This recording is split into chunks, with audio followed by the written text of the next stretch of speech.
Hello mga lalabs, kuha tayo ng coffee jelly. Yan po ay 1.5 liters na tubig, 3 stick na coffee na gelatin, konting asukal, at saka unflavored na gulaman. Ayan, syempre pinakuluan ko na po yan at pinalamig.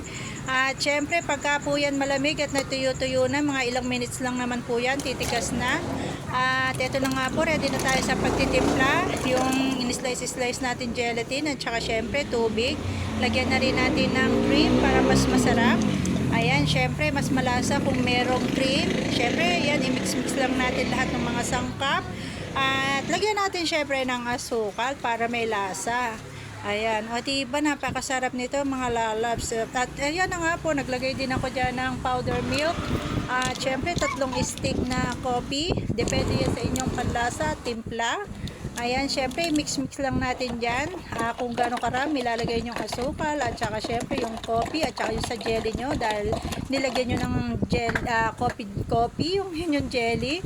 At dahil may natira ako dyan, ayan, sa dessert po natin yan na coffee jelly na ginawa.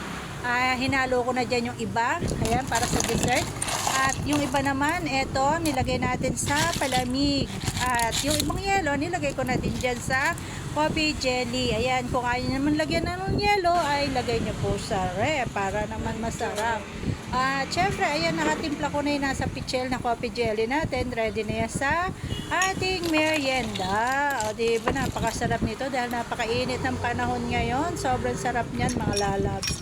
At syempre, dahil natimpla ko na yan, ayan, napakasarap na sa inyo naman kung gusto nyong lagyan niya ng evap.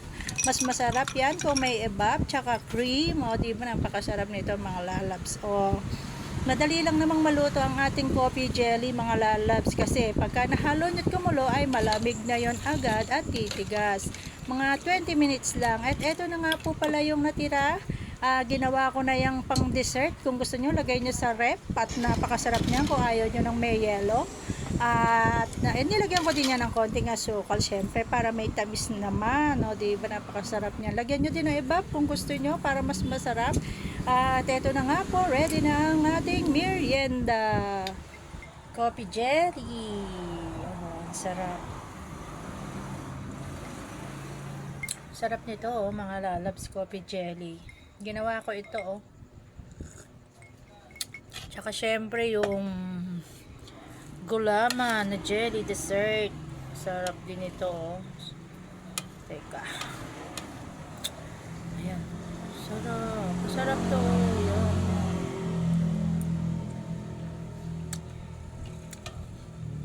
Merong cream tsaka evap. Sarap to, oh. Lalo ngayon napakainit. Diba? Kain tayo, mga lalabs, oh. Thank you so much for watching. Bye-bye!